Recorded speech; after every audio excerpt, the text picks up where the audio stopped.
నువ్వే చేస్తా ఉండవు. ఆర్ఎంపీ ప్రాక్టీస్ చేస్తా ఉండానా. ఎట్లుండదు నీ ప్రాక్టీస్? ఏదో మట్టసంగా పోతా ఉండాదినా. అగ్గువగా వైద్యం అందిస్తా ఉండాను, అదొక సాటిస్ఫాక్షన్. అంటే బా సరేనా, నీతో ఏదైనా పని పడితే టైం చూసుకొని వస్తాను. ఎవడ్రా వాడు ఇందాక యాక్షన్ తీసుకుంటా అంది? నా యాళ్ళు లాగి పీకాల్సిన పనిచ్చి లగెత్తుకుని వచ్చారు. బ్రతకండి రా వాడిని, పట్టుకురండి. మనం పట్టుకొచ్చే పని లేదు సార్, ఆయన్నే వస్తున్నాడు. ఎడా అతనే సారు.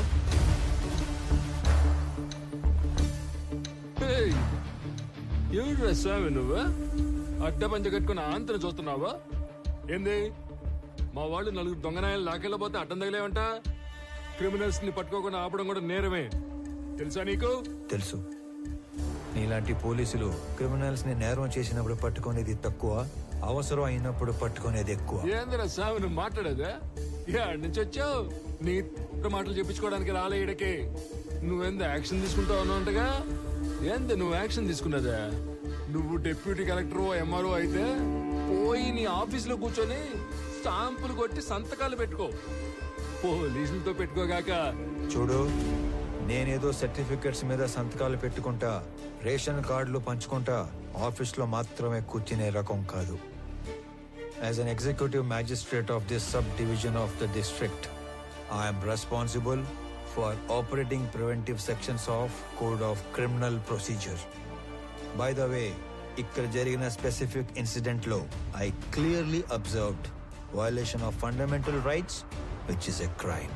క్రైమ్ మీ పోలీసు వాళ్ళే చేశారు కాబట్టి ఆల్ ఆఫ్ యూ నేనా will have to appear and explain your stand in my office if you extend this issue any further. Sir sir వాడు ఎంఆర్ఓనే కదా సార్? అదేంది మిమ్మల్ని ఆఫీస్కి వచ్చి సమాధానం చెప్పంటాడే? ఎంఆర్ఓకి మనల్ని ఎంక్వైరీ చేసే పవర్స్ ఉంటాయేమి సార్? నాకు మాత్రం ఏం తెలుసు స్వామి. వాడు చెప్పిన స్టైలు పోసు చూస్తుంటే ఆ పవర్స్ ఏదో ఉన్నట్టే ఉంది. ఓ సార్, ఈ ఏటికి రికార్డింగ్ డాన్సులు మనకి లేకుండా చేశాడు. రామారావు, మొన్న పండగ అత్తగారింటికి వెళ్ళినప్పుడు మీ ఊరు కులుకు భజన డాన్స్ మిస్ అయిపోయావురా. ఎరా రాఘవ, ఏంటి కొత్తగా గడ్డం? ఏముంది, 4 రోజులు లీవ్ లో ఉన్నా. బద్ధకం. వచ్చే వారం ఆఫీస్కి వెళ్ళాలి, అప్పుడు తీస్తా. అది సరే గానీ నువ్వేంట్రా దూరదర్శన్? పండక్కి తప్పితే మీ ఊరు పక్కకే రావడం లేదు. నీకేంటి రాఘవ, ఏమైనా చెప్తావు? స్టేట్ గవర్నమెంట్ ఉద్యోగం కూర్చోబెట్టి పెడుతున్నారు. మా పరిస్థితి దొరకట్లా లేదురా. చాలా ప్రైవేట్ ఛానల్స్ వచ్చేస్తున్నాయి. మేం గట్టిగా కష్టపడకపోతే నిలబడటం కష్టం. గంగాధర్, నువ్వు ఎంత కష్టపడ్డా నిలబడటం కష్టమే. ఆల్రెడీ జెమిని టీవీ, ఈటీవీ అని ప్రైవేట్ ఛానల్స్ టౌన్ల వరకు వచ్చేసాయి. నెక్స్ట్ ఇంకా ఊళ్ళకే. నానా సలీం, మీరు కష్టపడకపోయినా అంతే. సెల్ ఫోన్ టెక్నాలజీ చాలా స్పీడ్ గా వచ్చేస్తుంది. నియర్ ఫ్యూచర్ లో మీ ల్యాండ్ ఫోన్లు అన్ని మాయమే. అందుకే మేమంతా కష్టపడి మా డిపార్ట్మెంట్ నిలబెడతాం. అబ్బో, చానాలకి చిన్ననాటి స్నేహితులంతా ఒకే చోట చేరారే.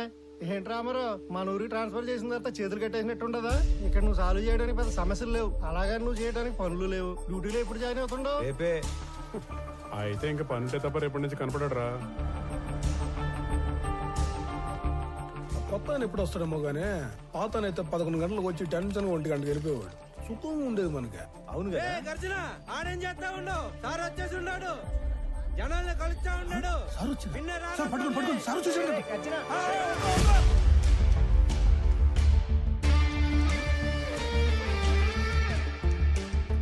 నమస్కారం సార్, నా పేరు గజ్జల శాంతి స్వరూప్ సార్. అట్టండి నేను మీకెందుకు సార్ శ్రమ?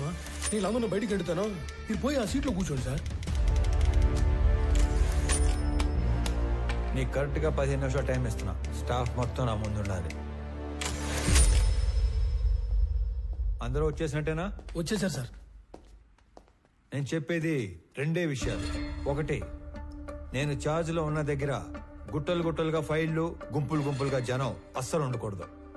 ఉండాల్సింది ఐఎమ్ అండర్ పెయిడ్ అనే థాట్, అంటే జీతానికి మించి పని చేస్తున్నాం అనే భావన.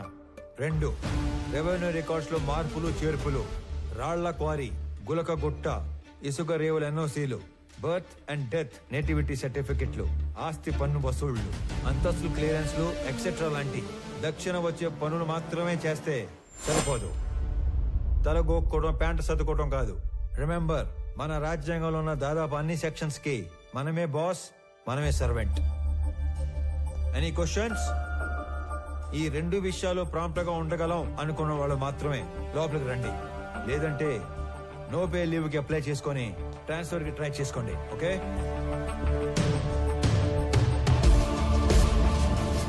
There is no privacy, no protocol in my office. నేను చేసే పని మీకు కనపడాలి, మీరు చేసే పని నాకు కనపడాలి. Only progress that matters.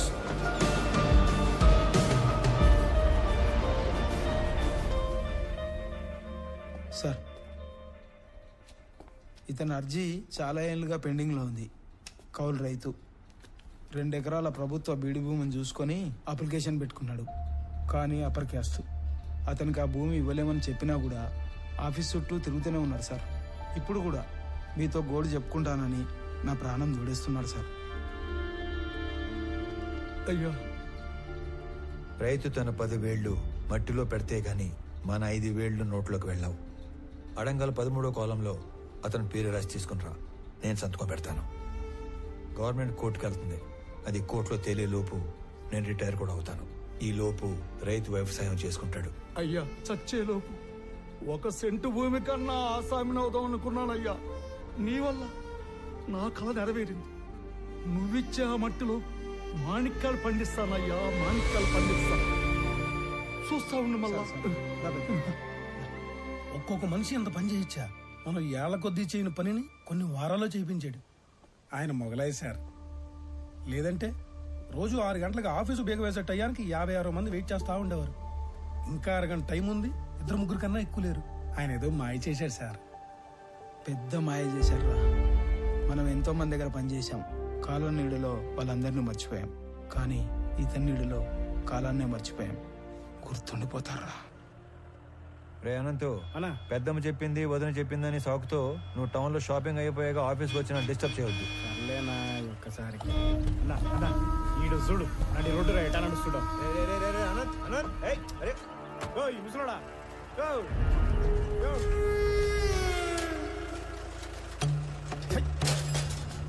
చూడనంత గట్టిగా మూసేసి వెనకొచ్చేటి బండు తొక్కే పైకి పోతావు. సంపుతా నా కొడక. నీ దూకుడేంద్రా పెద్ద పట్టుకొని.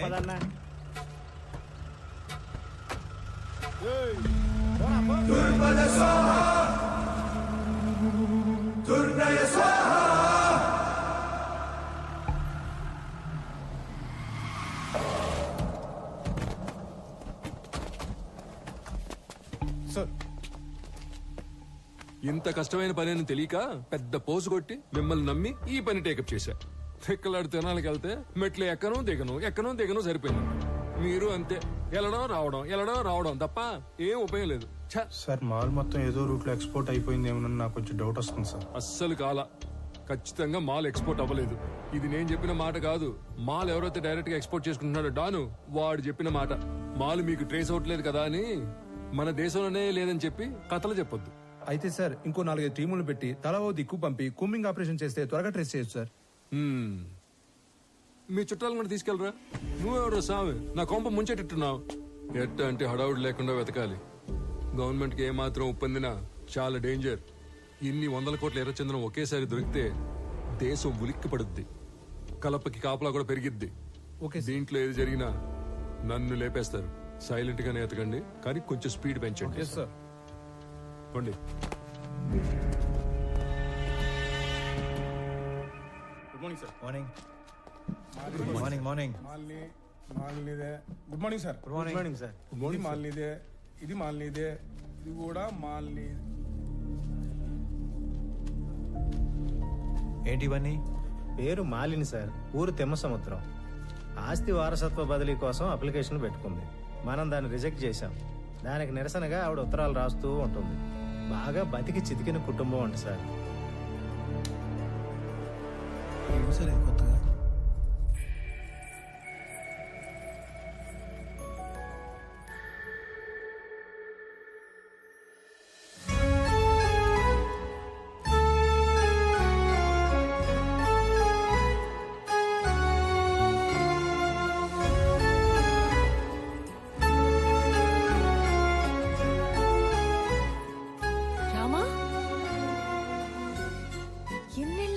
చూసి.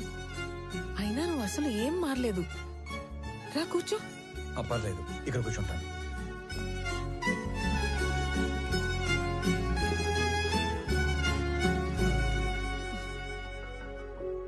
నీ పేరేంటి తల్లి? రామలక్ష్మి.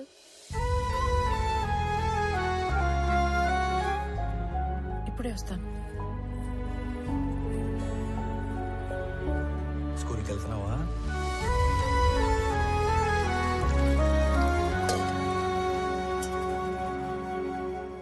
Good girl.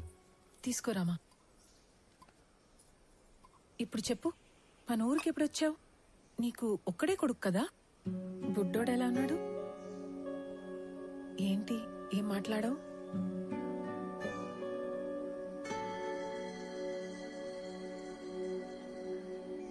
అసలు ఏం జరిగింది?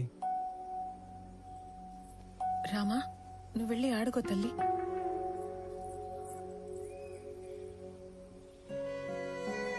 నా జీవితంలో జరిగిన చాలా మలుపుల్లో ఇది కూడా ఒకటి. మా వారి పేరు సురేంద్ర. మా నాన్నతో పాటు నార్త్ లో కాంట్రాక్ట్లు చేసేవారు. నా పెళ్లికి ముందు నుంచి కూడా మా నాన్నకి బాగా ఇష్టమైన వ్యక్తి. అమ్మ నాన్న కాలం చేశాక ఇక్కడే సెటిల్ అయ్యాం.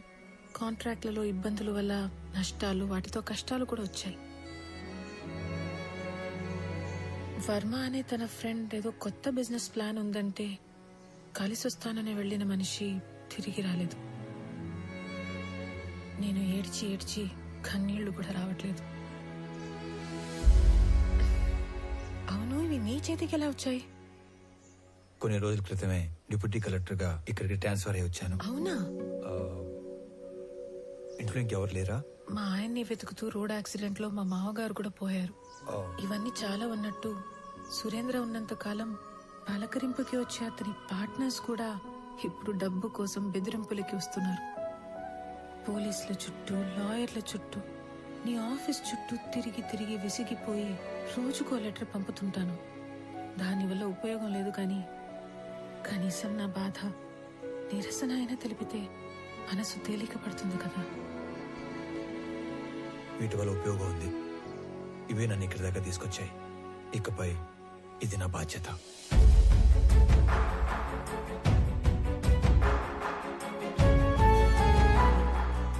నా వల్ల ప్రేమలో ఓడిపోయిన ఆ బాధని లోపలే దిగమింగుకొని చిరునవ్వుతో వెళ్లిన రామ నాకు దూరమయ్యి దాదాపు 7 సంవత్సరాలయ్యింది. దిక్కుతోచని పరిస్థితుల్లో ఉన్న నన్ను వెతుక్కునొచ్చి భరోసా ఇచ్చి వెళ్తున్న రామాని చూస్తుంటే చాలా జ్ఞాపకాలు గుర్తుకొస్తున్నాయి.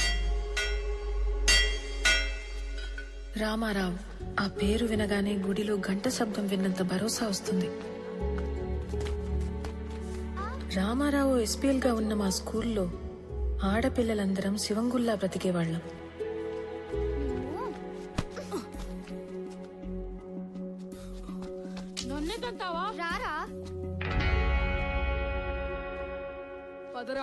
అదేంటో మొదటిసారి రామాని చూసిన రోజు నుంచి మాకేదో తెలియని బంధం ఉన్నట్లు అనిపించింది.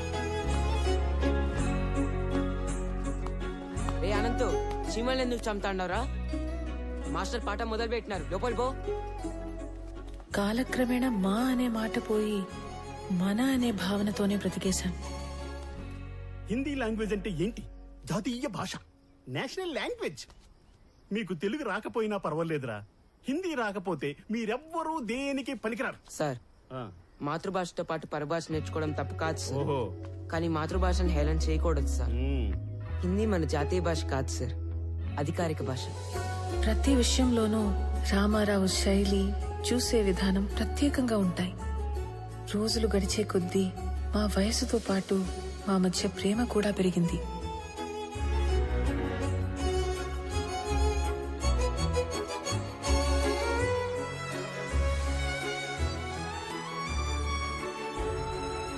ఇప్పటికీ 2 బస్సులు వెళ్ళిపోయాయి. నువ్వు నన్ను వదలకపోతే లాస్ట్ బస్ కూడా వెళ్ళిపోతాది. అవునా? నీకు గవర్నమెంట్ జాబ్ అంటే నా అంత ఇష్టమని నువ్వు డిగ్రీ, దాని తర్వాత జాబ్ ట్రైనింగ్ల కోసం 4 ఏళ్లుగా టౌన్ లోనే ఉంటున్నా ఓపిగ్గా సర్దుకున్నాను. ఇక నా వల్ల కాదు. ఆ జాబ్ ఏదో వెంటనే కొట్టేసి నా మెడలో తాళి కట్టి నన్ను పెళ్లి చేసుకోరామా. 1 నెలలో టెస్ట్, ఇంటర్వ్యూ అన్నీ అయిపోతాయి. ఆ తర్వాత నీ ఇష్టం. ఓకే? మళ్ళీ నువ్వు ఊరికి ఎప్పుడు వస్తావు? వచ్చే నెల 25వ తారీఖు. సరేనా?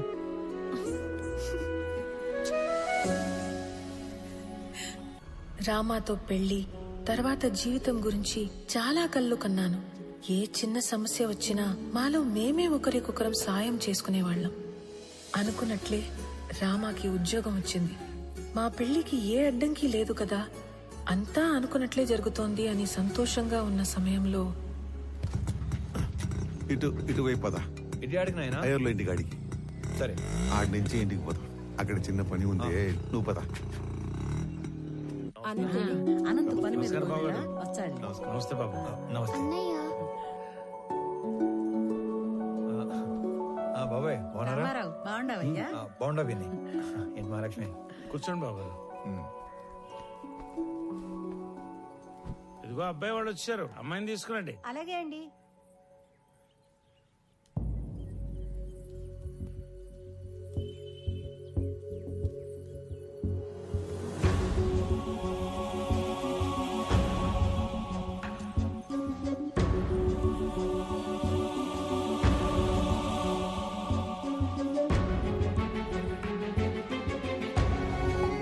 ఒక్కగానొక్క కూతురు, పేరు నందిని.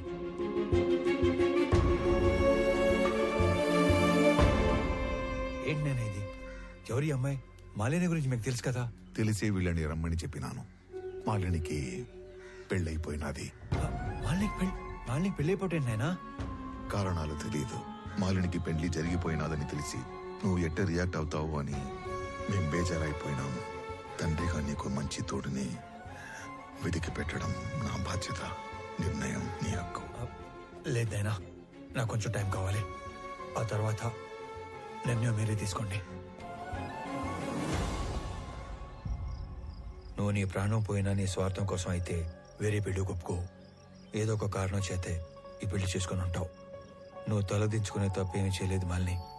మన ప్రేమ మన ఇద్దరికి మాత్రమే సంబంధించింది. పెళ్లి మన వాళ్ళందరికీ సంబంధించింది.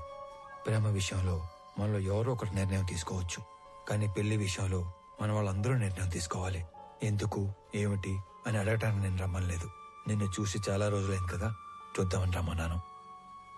మాలిని, ఒక్కసారి తలెత్తి చూడు.